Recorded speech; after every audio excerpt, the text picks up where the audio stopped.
Good morning, Father Rayappa from Ekattupadi, India. I'm going to read article number 142 from Pope Francis's encyclical on ecology and environment, Laudato Si. Article number 142, where he talks about social ecology. I quote, "If everything is related, then the health of a society's institutions has consequences for the environment and the quality of human life. Every violation of solidarity and civic friendship harms the environment. In this sense, social ecology is necessarily institutional and gradually extends to the whole of society. From the primary social group, the family, to the wider local, national, and international communities. Within each social stratum and between them, institutions develop to regulate human relationships. Anything which weakens those institutions has negative consequences such as injustice, violence, and loss of freedom. A number of countries have a relatively low level of institutional effectiveness, which results in greater problems for their people while benefiting those who profit from this situation. Whether in the administration of the state, the various levels of civic society, or relationship between individuals themselves, lack of respect for the law is becoming more common.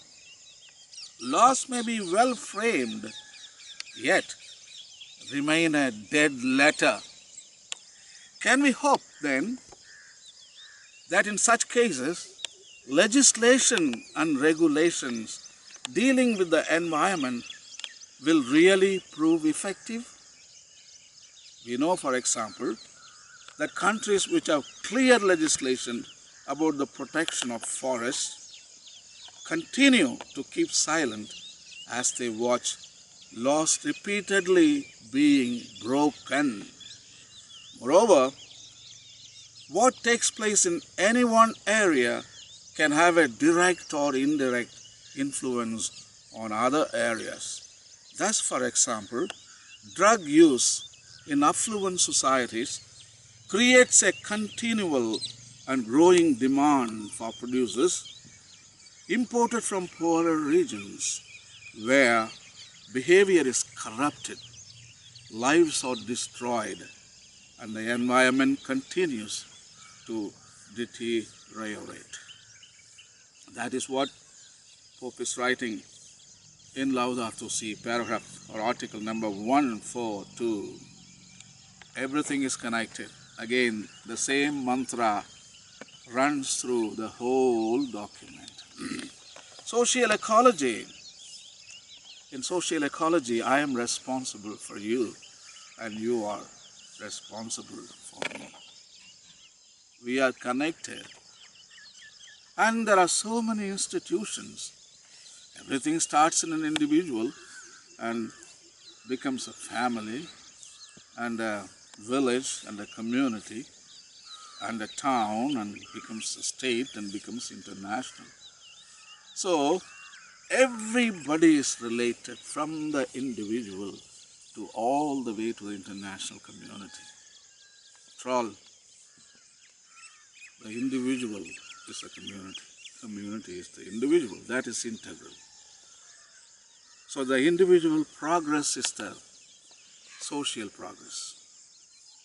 Individual development at last is the society development.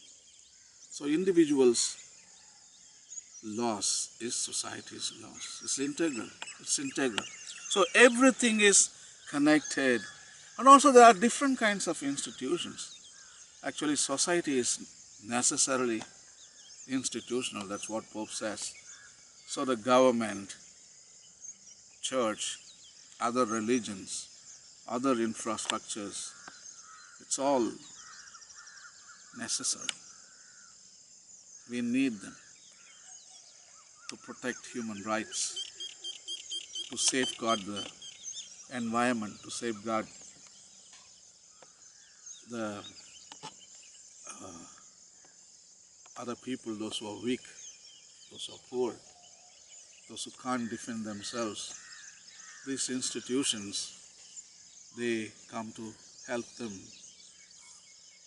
And if these institutions function well, without self-interest, without indifference, if they function for the common good, we must achieve the environmental balance, ecological balance, and society balance, and economic balance. What is the problem? So these institutions should not be corrupt. One self-interest pops inside. I think self-interest can trump it all, destroy everything. And there will be injustice, there will be violence, there will be destruction, there will be commotion, there will be war, there will be evil. So institutions are very, very important, Pope says, and they should be functioning on ethics. There is justice, there is righteousness, there is truth, there is objective truth. In practical relativism, we make it subjective.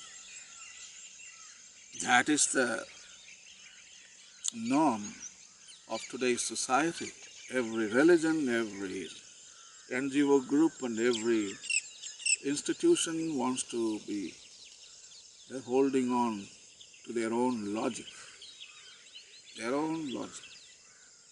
They interpret and they justify their actions. That is called practical relativism. But institutions should go beyond self-interest and indifference. Institutions should work for justice, peace, and righteousness and ethics. So that is what society is all about. That is social ecology. Social ecology also needs regulations and legislations. Very important. There is no anarchy. Many people think authority is not possible. Anarchy, they call anarchist. Even many people say Jesus was an anarchist and he didn't want any authority, religious authority, Roman authority. He wanted to throw everything out. Many people brand Jesus Christ an anarchist. That means no authority is possible. Everybody is free. Maybe socialism, everybody is free. Nobody can control you. So anyway, that is a different discussion. I'm not entering into that. But regulations and legislation is necessary. And also persuasion is a beautiful subject. In Ashoka's edicts, in one of the edicts, I think the pillar edict 7, I think, Ashoka inscribes that persuasion can yield much better results than regulations or legislations. You know why? Because legislation is a power and authority, but persuasion appeals to the consciousness.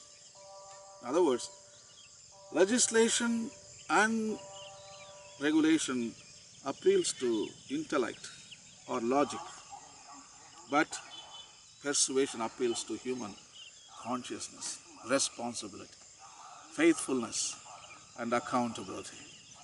And in fact, persuasive methods yield much better results and long-lasting results. And people are convinced. Ashoka writes, he inscribes in the 7th pillar edict, He says he has made legislation not to capture fish, not to hurt them. But people have understood that not only fish should be hurt, every other creature also shouldn't be hurt. That is persuasion. That is persuasion.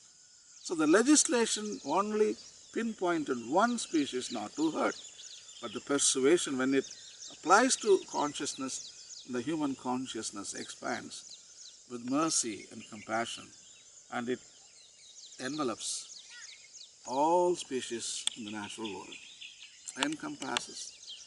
So that is the power of persuasion. So, in other words, persuasion method makes legislation and regulations unnecessary. Persuasion method is so strong, there is no need of any legislation, no need of any regulation. But that is not the point I want to say to you, but Pope is saying we need, regulations and legislations. But he expresses disappointment. Already regulations exist concerning environment. Legislations there are, environmental laws exist. Then what's going on? A country like India, violations of the law and regulations. Pope is giving an example. Every day people are deforesting. There is a law states that it's a crime to cut down trees, to damage public property. And there is law, and people can be arrested, can be thrown into jail. But in Indian system, nothing works. Bribe, authority, power, political influence. And those laws are not implemented. That's what he is telling. So he is appealing to the government to look into the letter of the law and implement, execute. And we need to respect the law, and that can benefit environment, society, and the economics. And society is based on values. Society is based on moral values. So we can apply those values and bioethics when we plan progress and development. When we consider society's progress and development, we should also consider what's going on with the environment, what's going on with the economy.